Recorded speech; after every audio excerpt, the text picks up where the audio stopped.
And we are live in Studio A with the Silos. Yay! Hi, guys. Hi, Maggie. Thank you so much for being here and loading everything in and thank you for having us. Doing a little, up close and personal mini concert and conversation today. Yeah. And I'm so happy to have you here. I've been listening to you for quite a long time since I've been here, and that's been over 3 decades. So that's how I came to know the Silos early on. But we're going to get to know Walter and the band and give some tickets away for the show tonight. We've got a new album to talk about. We do. And we'll get to it. But first, tell us what you're going to play for us. We're going to play a song off the new record, and this one is called When All of This Goes By.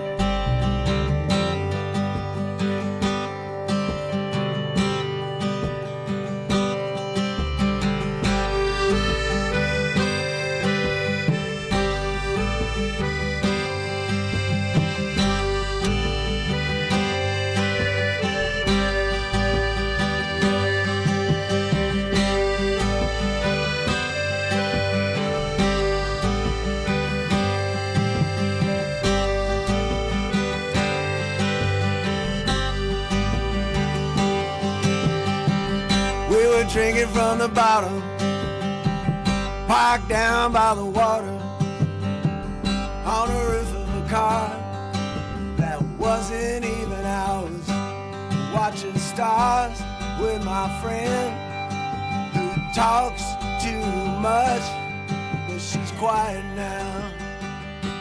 Yeah, she's quiet now. And the night whisper summer songs to you and I, to you and I. Promise open wide, I will not cry when all of this goes by.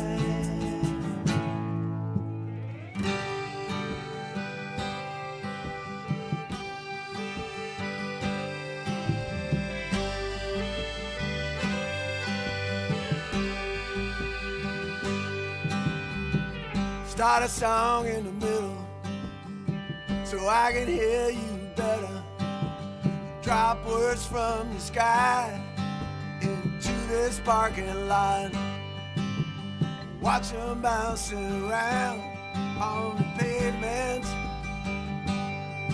They're raining down. Yeah, they're raining down.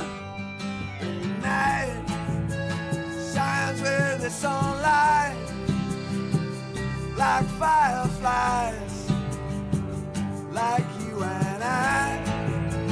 Promise open wide, I will not cry when all of this goes by.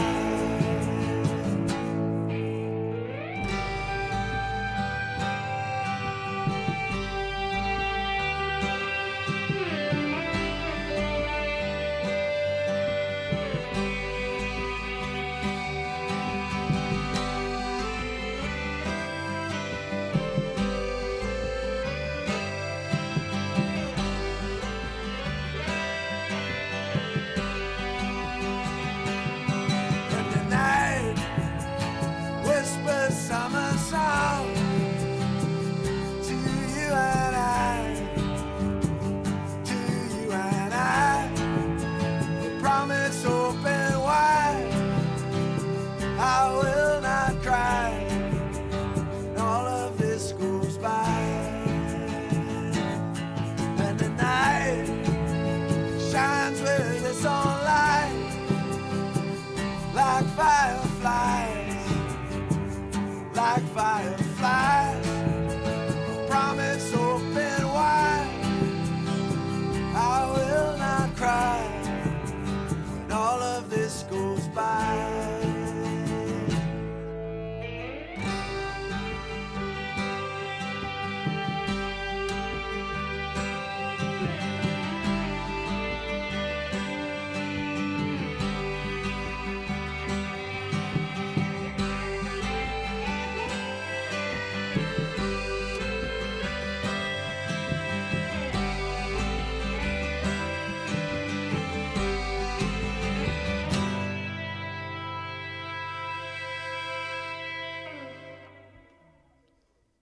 It is the Silos live from Studio A, live on Facebook and YouTube. And we're doing our first giveaway right now for the show tonight over at the Rumba Cafe. 6:30 doors, 7 o'clock show start.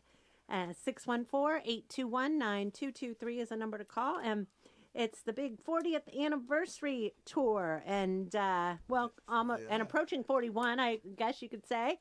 It is. But Approaching 41, fast approaching. And that song, hot off the presses, or It's off the the CD, new one, yeah. It's off the new one. The new CD is entitled, new album, I shouldn't say CD, is entitled Everything.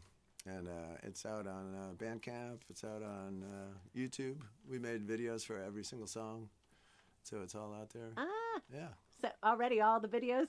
All the videos are out there. They're all on YouTube. You didn't all 10. mess around. We did not mess around. So tell us about We have a young person doing the videos. You're still young. He's got a lot of time on his hands. You're not getting older, you're getting better. Huh?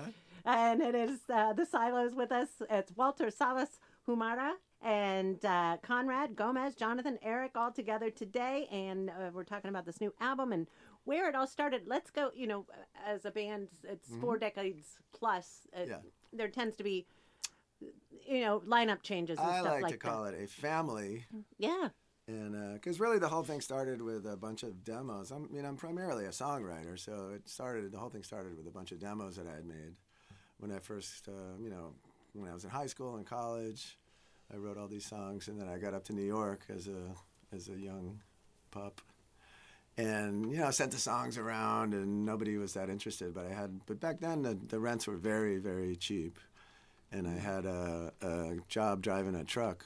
I used to drive a truck full of artwork, and we would pick up from all the artists in the city, New York City, and then we'd take the work to the galleries, or we'd pick the work up from the galleries and take them to collectors, or we'd pick up from Sotheby's and deliver to other galleries and so forth. Anyway, but I was being paid $150 a day, and my rent was $137 a month. Sweet, that's big. So I just was like, and the whole DIY thing was just kind of starting. Mm-hmm. And everybody kind of had their own little record label and stuff. So I was just like, I'm just going to do that. So I did that with those demos, basically. And it got written up in the New York Times, which was mind-blowing to me.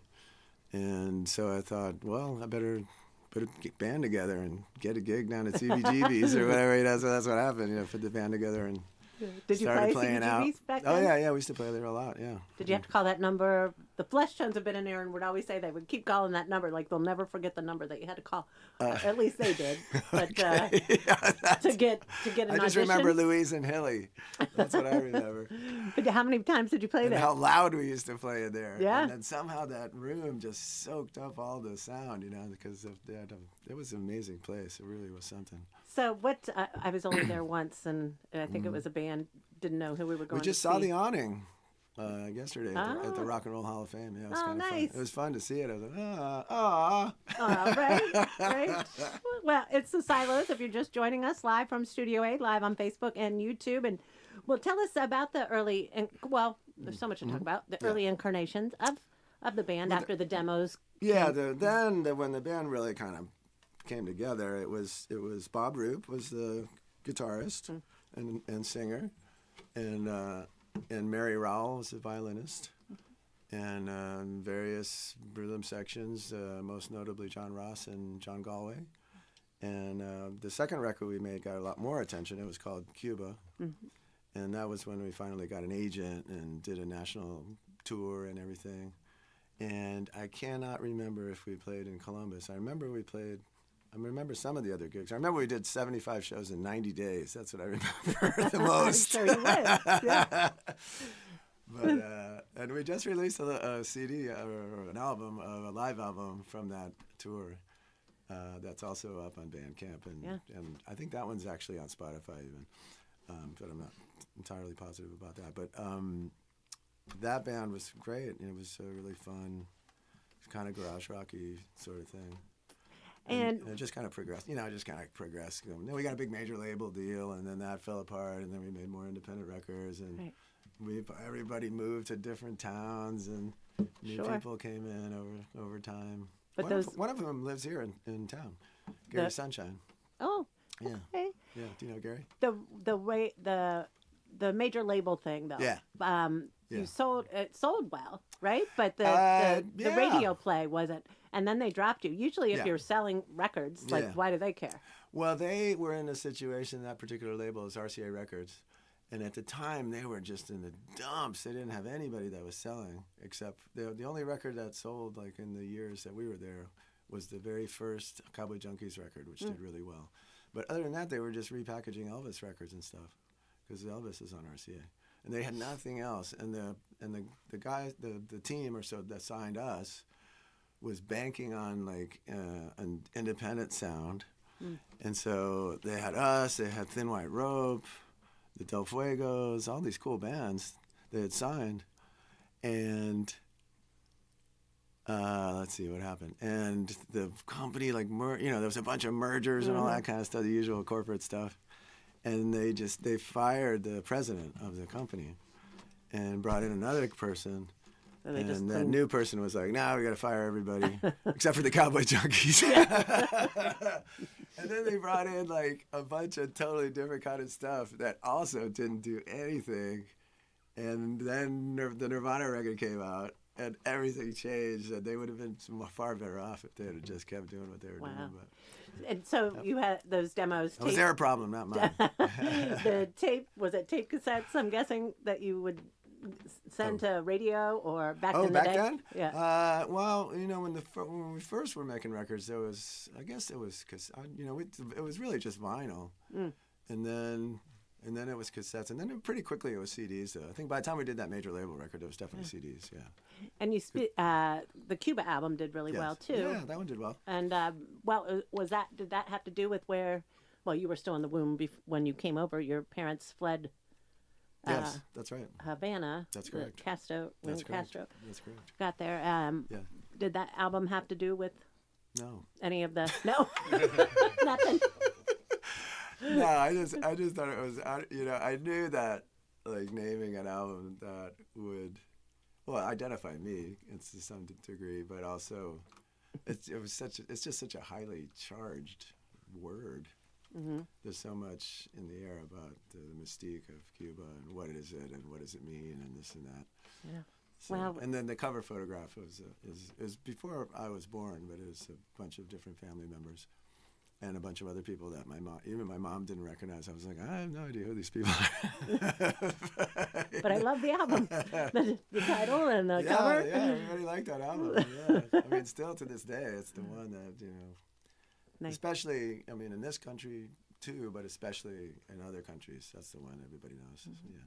It's the Silos joining us live from Studio A. We have There's like 100 new albums. another. We'll be talking. We got a lot to talk about. All right. Be patient there, Walter. And we'll do our next ticket giveaway after this next song. And the 40th anniversary is Stop in Columbus here at WCBE, and tonight at the Rumba Cafe. And what's this next one you're going to do? A new one? We're going to do another one from the new record. This is, in my opinion, the most beautiful one from the new album. It's called Magdalena.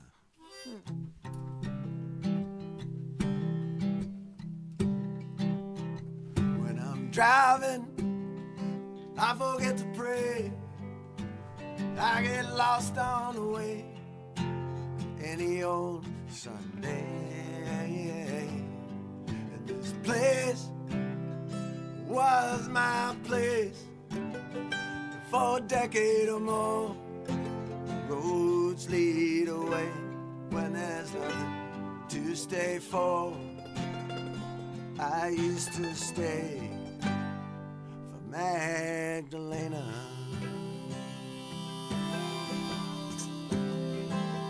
The moon hangs low in any black sky. I don't need to know what'll be mine tomorrow is anyone's guess. I knew her once like I knew my own hands, like the hands of Magdalena.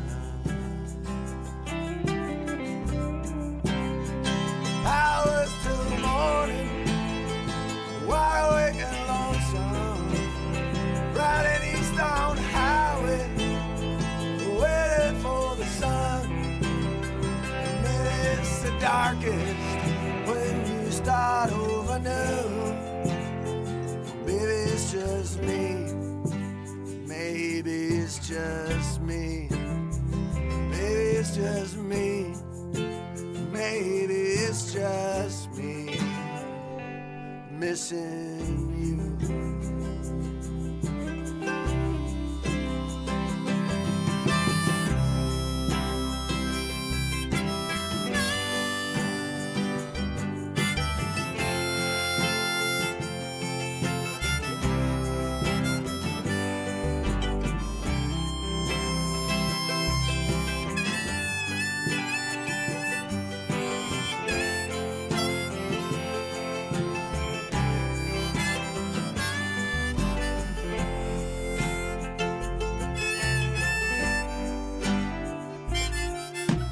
Snow slides across the windshield like some kind of sign. Nothing here is mine. The past is a shadow. The future's not real. The farther away I go, the closer you feel. I still feel you, Magdalena. I still feel you. I still feel you. I still feel you.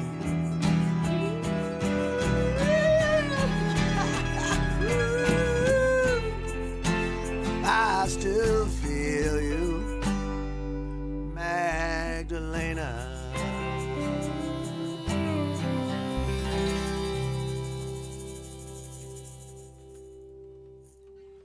All right, a little early in the day for that high yodel there. Oh, love it. The Silos, live from Studio A with that one, Magdalena, on the new album. How do you like having a song written called about you? Everything. I love it. I was telling them. I knew it was written about me, right? We are live on Facebook and YouTube as well. It's another new one off the Everything album, and it's the 40th anniversary tour. The Silos tonight at the Rumba Cafe. Caller number 4 wins a pair of tickets this round at 614-821-9223. Been at it 40 plus years, and tell us about sharing memories about recording the first album and then this latest album.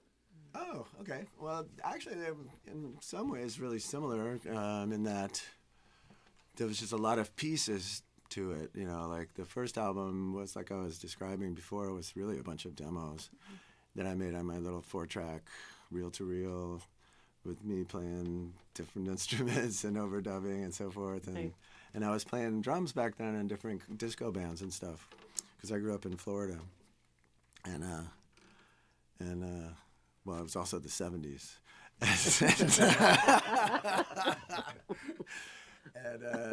So, you know, other people from those bands that I was in are on it, you know. And then the last bit of it was done in New York when I got out. And some of it was done when I was in college. I was in a band called the Vulgar Boatmen in college, which is they're still playing. Yeah, they're still playing actually. And so I recorded some of the songs with some of those people, and then I moved up to New York, and the last couple of songs were done up there. Mm-hmm.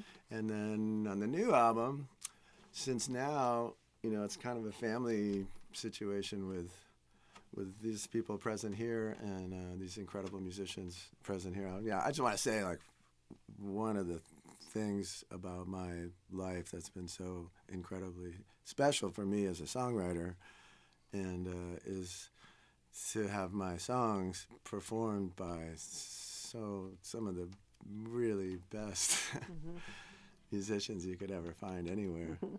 You know, including Conrad Meisner on the drums, yep, Ron Gomez on the bass, Jonathan Runman plays everything: keyboards, guitar, mandolin, harmonica, squeeze box.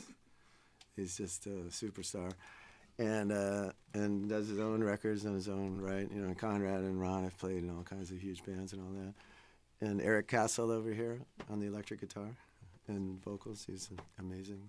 Amazing. So got a little off track there. I can't remember what That's the question. okay. What was the question? I think you were talking about it.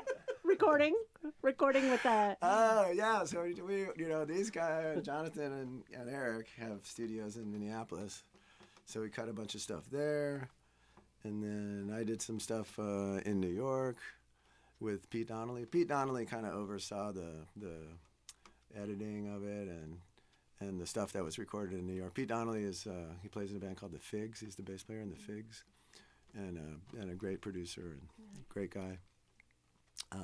So some of the stuff was done at his place, and then it was mostly that, I guess. Yeah. And yeah. And just came out, yeah, right? It just came out, yeah. Just came out, and, Yeah. and celebration of 40 years, putting another one out there. I know. It's called Everything, and available at the show tonight, yeah? Another notch in the something. Not exactly what, but. Well, you're still going strong. Well, let's talk about Better knots. than ever. I mean, I think the band sounds better, than ever. Like, you should, if you've ever heard of us and you're in this area and you're a fan, you should come to this show tonight. Or you should come to any of these shows that we're doing right now, because this is the best it's Very ever been. solid. And we are happy to have him live from Studio A. And But I also want to say that even though those songs were kind of quiet, sorry to cut you off. I'm used to it. Even though we do rock really loud and stuff too, Oh, yeah. So This is you a would little know that. scaled back. You would Little know scaled that. You back would this know that. But we're afternoon. not going to do that right now. Yeah. But tonight we will. Tonight, I guess. I don't know this place. Is it last time we played here, we played Rock Club, but. The which one? We played at some rock club the last time we were Little here. Brothers, maybe? Or Yeah, we did. Yeah, that was Stashes? it. Little And then Brothers, the yeah. Stashes before that. Yeah, we missed that venue too. But Yeah. Rumba's Cool Club. Yeah. We're rocking is it out a quiet there. sit-down thing, or is it? No, no, it's not. Yeah. Okay, good. I mean, it can be, It can be, but not with you guys. But not tonight. All right. Not with you guys. 6:30 doors, 7 o'clock showtime. We'll do another giveaway coming up. And before I let you guys go, you went to New York after Florida, but not to do music. It Oh, was, yeah. I went to art school in Florida. And so the Vulgar Boatmen was like the art school band at the University of Florida at the time. And then I moved up to New York to be a painter, and like, I was saying, I was driving the art truck. And then, but then since one of the things was, and I guess this probably happens to a lot of people if they're lucky enough to immediately upon arrival in a place like New York, get a job where you're in the milieu of the most famous artist or the most famous whatever it is you're doing in the world, and so you meet all of them and see how the whole thing works, and it's so overwhelming, you don't really realize when you're young that it's a longer game. You're just like, fuck, there's no, shit, sorry. You're just. That's always a nightmare of mine that I say it. Now I got really off track. So was there a starstruck moment for you? Yeah. It just you feel like you can never be that good, or never, be accepted into that, on that level. So it kind of shut me down a little bit on the painting career, and then the music thing kind of took off. So then it was just. I just ended up. But then I circled back around. Walter's Dogs. Yeah, right. So that was one part of it. I really just started. I've always painted animals, so I started just doing these crazy stick figure dog things that people seem to like. So I made 1 million of them, and then people started asking me to paint their dogs, and then and so I started doing that. But then I would make a stick figure dog painting of their dog, and they would go, "No, I want it to look like my dog." Well, it does. So I had to change my eye of the style. beholder. No, I had to change my style completely to a more naturalistic style. Still expressionist, but more naturalistic. And so this on here? That's one of my paintings, yeah. And that one on the back is too. Moved to horses. And all Are of them, doing the yeah. horses now. Yeah, so now I'm doing horses, and well, you see if you look at the whole record cover. I do elk, also different hoofed animals. And you can see it tonight at the show. Yeah, it's on the merch table. You Merch can buy a table, print. all sorts of good stuff. Yeah, we got good stuff Keep there. you strong on the road. Yeah, that's right. And It's by really going to important, the actually, show. believe I'm it or sorry? not. It's very important, the merch. Yes. Yeah. Yes, it is. Yeah. And Yeah. Well, I can't say thank you enough for being here today. Thank you and for having us. Yeah, thank so you great all to see you. It's great to for, be back in Columbus. Yeah. Last time, I think it was it might not have been the last time we were here, but that one time we came where we got asked to do the David Letterman show the night before. Oh, yes. Tell us about that. And so we were in Ann Arbor, and we got a call from management or whatever that we had to be in New York the next day to do the David Letterman show. So that's like a 10-hour. So we got on a plane to New You York probably would have had to, yeah. in the morning and did the show, and then the equipment got moved to Columbus to Stashes, and they taped the show in the afternoon, and then they flew us Back to here. Straight to Columbus. Yeah, Yeah. to here, right? And so when we were playing the show, we came on the TV at the club. It's magic. And we stopped the song right in the middle, and then turned up the TV real loud, and everybody Oh. was like, "What's going on?" Oh, that's And then as hilarious. soon as we were done on the TV, we started, we picked up the same spot in the song that we were where we were. It was pretty goofy. Yeah. So what? Take us through that time. Yeah. What song did you play on Letterman? It was a song called "I'm Over You." Yeah. And Yeah. what was it like back then with Letterman? Because I know it's changed it with was really different trippy. hosts. Back then, it was the early version of the Letterman show, the very first one, where it was on at 12:30 at night, and it was That's right, I it was a 4-piece Paul Schaefer band. So it was Anton Fig and Willie on bass, and then what was his name? Stan? No, the Canadian guy that played guitar. Yeah. Stan, right? Stan. I think it was Stan. I'm so sorry. And Paul. But yeah, it was great meeting those guys. I mean, it was amazing walking in there because it's very strange because, Rockefeller Center, you think, oh my God, it's going to be like something. And then you get inside there and it's just an office building, right? So you get up out of the elevator and you're just in a regular office hallway Take you through. with like fluorescent lights overhead and a bunch of doors. It looks like nothing. And then you open up the door and you are literally immediately, there's the band, there's the desk. And it's very small. That studio is very small. Yeah. So that was pretty wild. And then we got to meet Vince Scully was on the show. And Charles Grodin was on the show, so we got to hang out with them. What? And then, we did the song, but we had to tell Paul, Paul didn't know who we were really. So we had to tell him what song we were going to play, and then he had to chart it out. And he charted the whole song while he was just listening to it, like not plunking anything on the piano, just hearing. Very few people can do that. Very few people have perfect pitch like that. And he charted the whole song with the drums and everything, but it was too Right long. before, like Right before, right but it before was you too went on? long for the segment, So we had to cut part of it. We had to edit it somehow. And so I thought I was having a conversation with him. I was just blurting stuff out. And he's making all the changes on the staff, the staff, the music paper, And I really wasn't registering that that's what he was doing. So when I was done speaking, he just walked away and started making copies of the music for everybody. Yeah, and I'd already forgotten what I had just said. So luckily we got to run it through with the guys one time. Otherwise it would have been a disaster. But it wasn't. But it wasn't. Yeah, we did. We made it through. You made it through and still going strong. Craziest moment that you've had that pops into your head first over the 40 years? Oh my goodness. Oh my I mean, God. that one is a highlight, obviously, The early first on. one, oh my God, I don't know. All right, we'll wrap it up. Yeah, let's wrap it up. You should ask Conrad. Conrad, what's your favorite No, moment? this is What? a radio show. What's your favorite moment, Conrad? I think one of my favorite moments with playing with Walter and the Silos was we would go to Spain every once in a while, and there was a period where we were going there a bunch, and we were traveling as a trio at that point, and we go over there and we're going to play this festival. So we fly over there. We get there. The night was in Bilbao, northern part of Spain. Yeah. We get there, and everybody's, it's like there are a lot of people around in the streets and stuff. It's a pretty fun environment, but we don't see we don't know where the festival is or anything. We get picked up and we go there, and then we pull up to the stage, and it's just like this massive stage, and it's like this big, like Red Rocks type amphitheater, like natural amphitheater. just incredibly beautiful. Yeah. But it was kind of wild. The way it was stationed, like the amphitheater style, it looked like there was just this massive sea of people, and yeah. it, Well, there was a and lot it of was a people. massive sea of There was a people. lot of people. And then every once in a while we'd be playing, and I looked up and I just noticed like, oh, there's a jumbotron too. It's like, wow, this looks really cool, and I'm thinking, oh, I have to play this stuff. I'm not just like watching it on TV. part of it, It's like I have to actually do it for it to happen up there.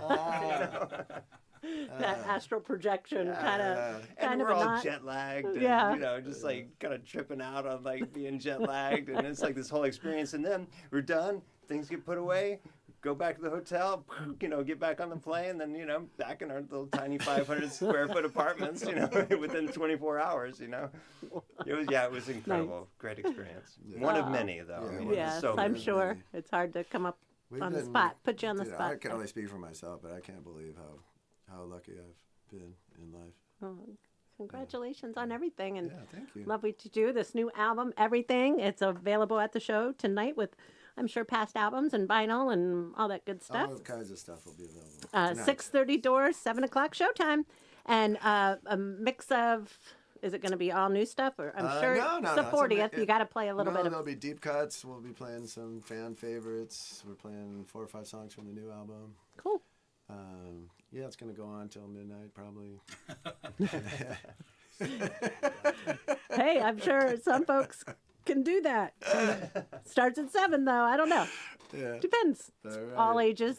And All ages, great, yay, all ages. I love it. I That's think so. awesome. Good. I'm pretty sure. Good. Yeah. All bring it right. out, Well, baby. we'll do our last gonna giveaway close it. after this final song. It's the Silos live from Studio A. And what are you going to Well, take us out with? I want you to hear all these guys sing. So we're gonna do a Cool. song from a record that came out 36 years ago, and the song is called Commodore Peter.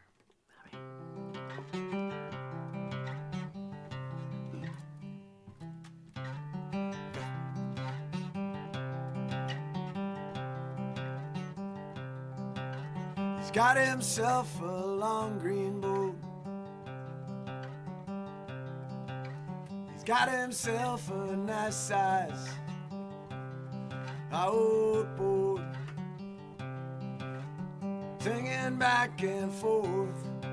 He left the door unlocked the night before. Commodore Peter wants to know, where are you going?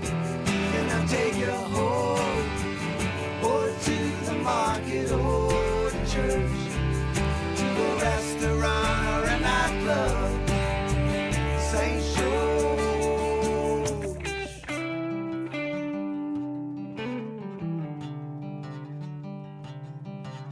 He gave up all he knew for the help of other folks. Skims across the water, back and forth, from Grand Anne's Beach to the village of St. George. Commodore Peter wants to know, where are you going? Can I take you home, or to the market, or to church, to a restaurant or a nightclub? St. George. He knows he's seen the writing on the wall. Oh, justice and oh,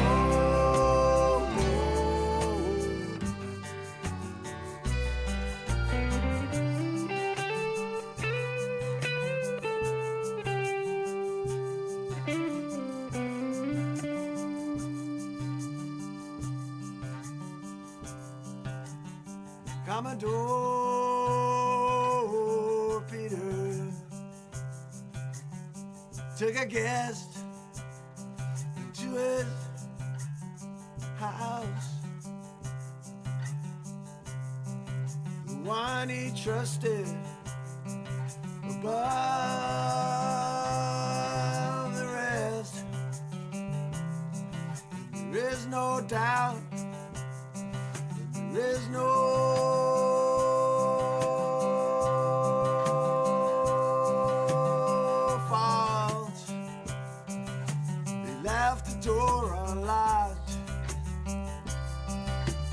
Commodore Peter wants to know, where are you going?